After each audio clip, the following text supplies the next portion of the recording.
একটা মানুষের মৃত্যু সংবাদ হয়েও রাজনীতি চলে দেশটার ভিতরে। হায় হায়, ডক্টর ইউনূস এসেছেন আমাদেরকে মুক্তি করার জন্য। উনি নির্বাচনটার দিক কোন রকম, উনি নিজে দোয়া ইউনূস পড়াইবো, আল্লাহ এই দেশে তো পানা চাই। হাসস, এমন একটা দেশে আছি জুলুমে ভরপুর হয়ে গেছে দেশটা। আর কবে এটা ঠিক হয়? এটা ছেড়ে মানুষ পালাইবে এই দেশটা থুইয়া। অ্যাডভোকেট শিশির মনির ভাই স্টুডেন্ট লাইফ থেকে কোরআনের বাণী মেসেজগুলো প্রচার করে, আর একজন ওনার ধর্মীয় অনুভূতিতে আঘাত আনার মামলা দিয়ে দিছে। সাইদি সাহেব সারা জিন্দেগি ইসলাম প্রচার করলো, ওনারে আটকেছে ধর্মীয় অনুভূতির মামলা দিয়া। জুলুম কারে কয়? আল্লাহ, অ্যাডভোকেট শিশির মনির ভাইয়ের তুমি জামিনদার হয়ে যাও। কোন জালেমে এই ঘটনা ঘটাইল?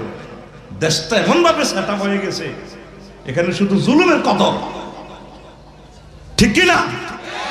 নিজের স্বার্থকে রক্ষা করার জন্য নিরপরাধ মানুষকে জুলুম করা হয়। একটা মানুষ মরে গেলে তার সংবাদ প্রিয় পাত্ররা জানবে, দেশবাসী দোয়া করবে।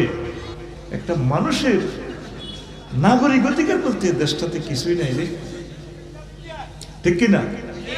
আল্লাহ, আমার প্রিয় নেতা সালাউদ্দিন চৌধুরী সাহেবের কবরকে নূরে মুনাওয়ার করে দাও। আমি খুব ভালোবাসি। ফুতের কয় হুম্মাম চৌধুরীর হুত, তোর আব্বা 6.5 ফুটের আব্বা, মাথা নত করতে পারে না বেটা, কি ক্ষমা ভিক্ষা করবো বেটা? এটা হচ্ছে একটা মুমিনের আলামত। মুমিন অন্যায়ের কাছে মাথা নত করে না, শির দেয়, সম্মান দেয় না। আমি তার দল করি না, তাকে আমি দোয়ায় সামিল রাখি, আল্লাহর কসম। এগুলো মুমিনের আলামত। এই সমস্ত লোকের বদদোয়া লাগছে রাজনৈতিক নেতাগুলোর উপরে, সব দিনের আল্লাহ ভাবে মারব। যত দলের নেতা কর্মীরা কষ্ট দিব, মানুষের জুলুম করব, আল্লাহ তা করে এই সিস্টেমে করব। কথা ঠিক কিনা? তো সোনাগাজীতে যাবি, হারুন ভাই, কাশেম ভাই, সোনাগাজী আলিয়ার অধ্যাপকের সাহিত্য যে আমার পুত্র রাফিউল্লাহরে কইব, এরে ভাতিজা আফসারি ভাইয়ের মুখের কাপড় সরা কত সাইবে, পারাপরশি নতুন করে দেখিতে আসিবে মোরে, মুখের কাপড় সরাইয়া রাখিস আমার ছেলে রাফিউল্লাহ, মুখের কাপড় সরাইয়া রাখিস, দেখে আমার মুখ খানি, দেখে আমার মুখ খানি, কারো চোখে এলে রে পানি, কাঁদিতে বারণ করিস আমার বন্ধুরা। আল্লাহ বলে মাটি দিতে নিস, আমায় রসুল বলে মাটি দিতে নিস আমার বন্ধুরা। আল্লাহ বলে মাটি দিতে নিস। আল্লাহু আকবার। একটা মানুষ মারা গেলে পরিবারের সদস্যরা আসবে, দাবি দাওয়া মাপ নিবে, সে অধিকার নাই রে বাংলাদেশে রে।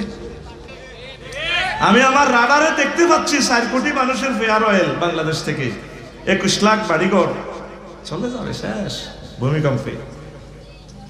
এই সোনাগাজী যখন প্রথম ওয়াজ করতাম, মানুষ জর্জরাইয়া দান করত। কত নিষ্ঠুর! এতগুলো ছেলে ইনকাম করে, এরপরও দিতে মানুষে স্টক করে মরে যায়, থাবড় মারে, থাবড়। কত আর নাম পেয়েছ কেন? থাবড় মারে। এগুলো আযাবের আলামত। কিসের আলামত? আমরা এই হৃদয়কে শেষ করে আসরের পর হুঁশ আসছে আজকে দেখে। টাঙ্গাইল মির্জাপুর থেকে এসে ক্লাস করাইছে, ক্লাস করায় অজ্ঞানের মতো পড়ে গেছে। কোথায় বাড়ি, কোথায় ঘর, খবরও নাই। আসরের অনেকক্ষণ পরে হুঁশ আসছে। এরপরে কাজ করছি, অনেকগুলো কাজ করছি, করে 14 গ্রাম এতে গেলাম। এই সুন্দরবন কুরিয়ারে গিয়ে প্রুফগুলো ঢাকা পাঠাইছি, খুতবার নতুন এডিশনটা। এরপরে এখানে নুরুল আফসার 1 ঘন্টা আমার তেল তেল রয়েছে মাথাতে পায়, তারপর হুঁশ আসছে। আমরা এই মেহনত করতেছি উম্মত দিয়ে একটা কথা শিখার জন্য। এটা তো খুশি চিত্তে এগুলো বিতরণ করার দরকার। হুজুর আমি 2 কপি নেব, আমি 5 কপি নেব, আল্লাহর বাণীগুলো আমরা বিতরণ করব, প্রচার করব। এই সোনাগাজী ডাক বাংলা এলাকা নবীজির রওজা হাত থেকে 5200 কিলোমিটার বাইয়া। আর বাই রোড 20,000 কিলোমিটার। 1500 বছর আগে নবীজি লুকিয়ে গেছেন মদিনা তৈয়বা। এই এতটুকুতে ইসলাম আসতে 1500 বছরে কত কোটি মানুষ শহীদ হয়ে গেছে, কত হাজার হাজার কোটি টাকা দান করার পর এতটুকুতে নূরের আলো জ্বলছে। তুমি কি করলে ইসলামের জন্য? তুমি কি উপকার করলে আল্লাহ এবং রাসূল সাল্লাল্লাহু আলাইহি সাল্লামের? ঠিক না? এই জন্য ধ্বংস আমাদের অত্যাসন্ন। কত আকাম, কুত্তা পর্যন্ত কুত্তার বাচ্চার এন্তেকালে শোক করতেছে, গান লয় ঈশ্বরদের কুকুর নিয়ে। তো সন্তান, আম্মাকে রেখে মরে গেছিস, আই লাভ ইউ। যে তোদেরকে মেরে ফেললো আল্লাহর কাছে যাও, বিচার দিলাম।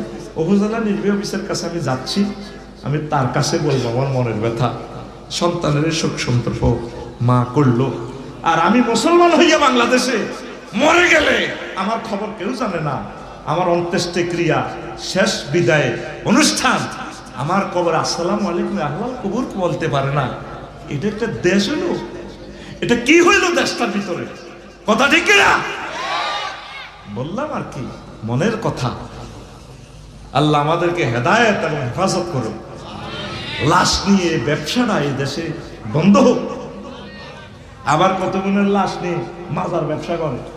কি ব্যবসা?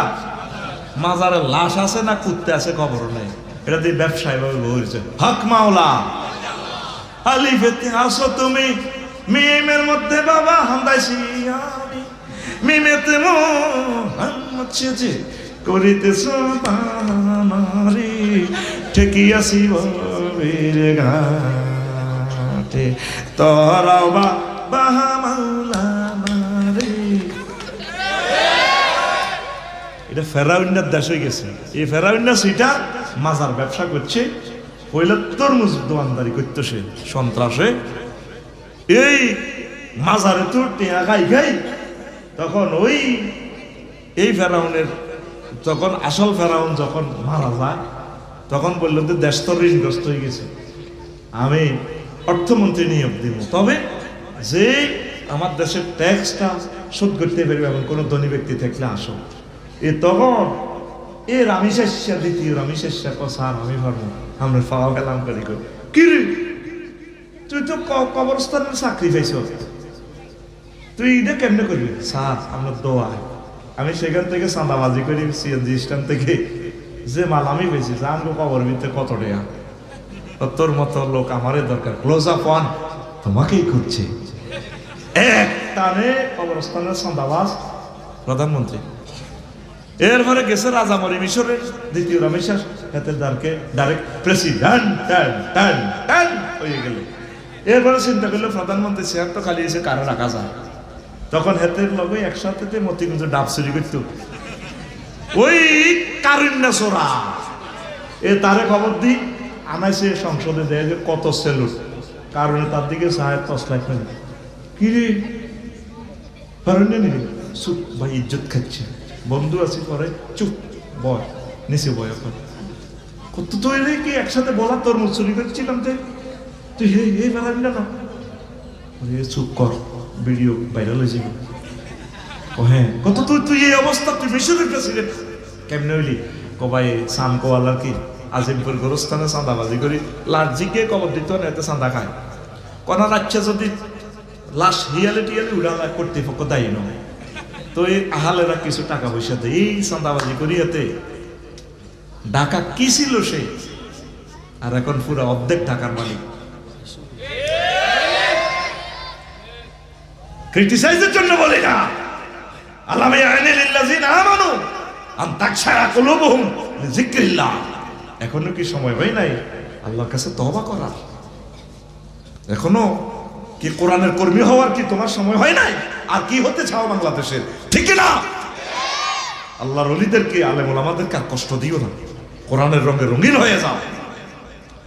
তো কোকা এমনি হয়েছে তো এই অবস্থা, কো ভাই এমনি এমনি কন হন, তুই প্রধানমন্ত্রী আমি তো রাষ্ট্রপতি আছি, কত তুই তাই করি যায় কস, ওই মানুষের সামনে আমার একটু সেলুট দিছে।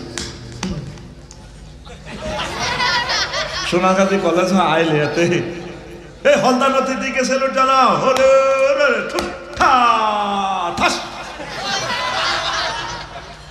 কি হয়ে গেল দেশটার ভিতরে, কথা ঠিক কিনা? প্রিয় বন্ধুরা, তো এই যে ইমানের কথাটা বললাম, শেষ মুহূর্তে আপনার ইমানটা নিয়ে যাবো। আম্মা, আপনি আল্লাহকে মেসেজ দেন, আল্লাহ আপনি আমাকে ইমানের সহিত কবুল করিয়েন। প্রিয় বন্ধুরা, আল্লাহ জাল্লা শাআনু বলছেন, আমার বান্দারা মান কাফারা বিল্লাহি মিন বাদি ঈমানিহি ইল্লা মান উকরিহা ওয়া কলবুহু মুতমাইন্নুন বিল ঈমান ওয়ালাকিন মান শারাহা বিল কুফরি সাদরান ফালাইহিম গাদাবুম মিনাল্লাহ ওয়া লাহুম আযাবুন আযীম। তোমাদের মাঝে যে ব্যক্তি ঈমান আনিয়া কুফরি করলো, ঈমান আনছে তারপর কুফরি করছে, আমি আল্লাহর গজব তার উপরে, তার জন্য প্রচন্ড শাস্তি। মিডিল আল্লাহ বলতেছেন সূরাতুন নহলের 106 নম্বর আয়াতে,